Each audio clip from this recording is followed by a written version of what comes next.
اور 222 عنوانات پر مشتمل ہے، 222 عنوانات پر مشتمل ہے۔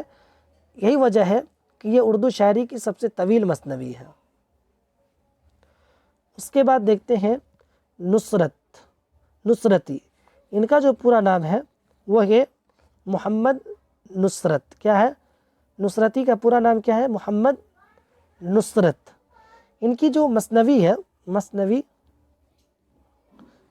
ہے گلشن عشق، جس کے سن اشاعت جو ہے 1657 عیسوی۔ کیا ہے؟ 1657 عیسوی یہ شائع ہوا۔ اس میں منوہر اور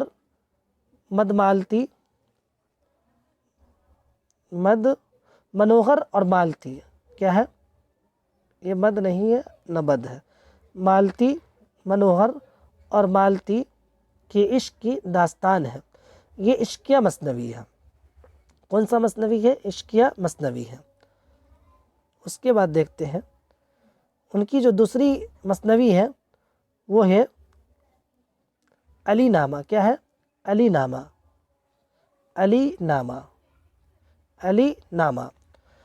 اس مثنوی میں حضرت علی کے متعلق نہیں ہے، بلکہ میں آگے بتاتا ہوں، یہ ایک رزمیہ مثنوی ہے۔ کیا ہے؟ رزمیہ مثنوی ہے، جو 1665 عیسوی میں شائع ہوا۔ کب شائع ہوا؟ 1665 عیسوی میں شائع ہوا۔ اس میں جو ہے علی عادل شاہ ثانی کے، اس میں لکھا نہیں ہے، علی نامہ میں علی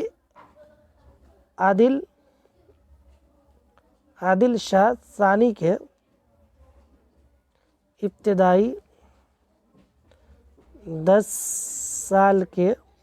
10 سال کے حکومت کے متعلق لکھا گیا ہے، متعلق بیان کیا گیا ہے۔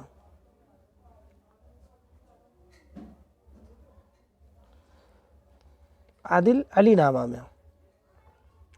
اچھا، نصرتی کے بارے میں ایک جو اہم بات ہے، جو امتحان میں پوچھا جاتا ہے کہ نصرتی کو کیسے قتل کیا گیا، کس نے قتل کیا، تو آپ بتائیں گے کہ نصرتی کو حاسدوں نے قتل کیا ہے۔ کس نے کیا ہے؟ حاسدوں نے قتل کیا ہے۔ اس کے بعد ہے سید میرا ہاشمی۔ کیا ہے؟ سید میرا ہاشمی۔ کیا نام ہے؟ سید میرا ہاشمی۔ ان کے جو مثنوی کا نام ہے معراج نامہ اور یوسف زلیخا۔ کیا ہے؟ یوسف زلیخا۔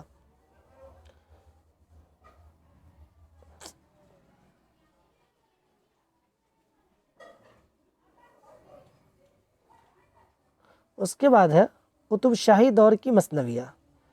قطب شاہی دور کی مثنویہ پہلا ہے، ان میں جو پہلا نام آتا ہے وہ ہے وجہی، ملا وجہی، جس کا پورا نام ہے ملا اسد اللہ وجہی۔ کیا ہے؟ ان کی جو مشہور مثنوی ہے وہ ہے قطب مشتری۔ ان کی سن اشاعت 1609 میں ہے، جس میں محمد قلی قطب شاہ اور مشتری کے عشق کی داستان بیان ہے۔ اور مشتری کا جو دوسرا نام ہے وہ ہے بھاگمتی۔ کیا ہے؟ بھاگمتی کے نام سے مشہور ہے مشتری۔ اور ان کی جو دوسری تصنیف ہے وہ ہے صبرس۔ کیا ہے؟ صبرس، جو 1665 عیسوی میں شائع ہوا۔ کب شائع ہوا؟ 1665 عیسوی میں۔ ملا اسد اللہ کو محمد قطب شاہ کے زمانے میں ملک الشعراء کے اعزاز سے نوازا گیا۔ کس کے؟ ملک الشعراء کے اعزاز سے نوازا گیا تھا۔ ملا اسد اللہ کی ولادت ابراہیم قطب شاہ، کس کے؟ ابراہیم قطب شاہ کے دور میں ہوئی۔ کس میں؟ ابراہیم قطب شاہ کے دور میں۔ اس کے بعد جو قطب شاہی دور میں بڑا نام ہے شاعر کا وہ ہے غواثی۔ کون ہے؟ غواثی۔ ان کا جو اصل نام ہے شیخ بہاؤالدین۔ غواثی کا اصل نام کیا ہے؟ شیخ بہاؤالدین۔ اور ان کے مثنوی کا نام جو ہے، آئیے دیکھتے ہیں، ان کے مثنوی کا نام ہے مینا ستونتی۔ کیا ہے؟ مینا ستونتی، سیف الملوک و بدیع الجمال، اور ہے توطیعی نامہ۔ کیا ہے؟ توطیعی نامہ۔ اس کے بعد جو بڑا نام ہے وہ ہے ابن نشاتی۔ کیا ہے؟ ابن نشاتی، ان کے مثنوی کا نام ہے پھول بند، جو 4174 اشعار پر مشتمل ہے۔ کیا ہے؟ 4174 اشعار پر مشتمل ہے۔ اس کے بعد ہے احمد جنیدی، اس کے مشہور مثنوی کا نام جو ہے ماہ پیکر۔ اس کے بعد ہے طبعی کا جو ہے جو مشہور مثنوی ہے وہ ہے بحرام غلو اندام۔ تو یہ چند باتیں دکن میں مثنوی کا آغاز و ارتقاء کے متعلق تھا۔ امید ہے کہ یہ آپ کے لیے کارآمد اور معاون ثابت ہو سکتا ہے۔ تو انہی چند باتوں کے ساتھ اور آپ کا شکریہ ادا کرتے ہوئے میں آج کے ویڈیو کو ختم کرتا ہوں۔ السلام علیکم۔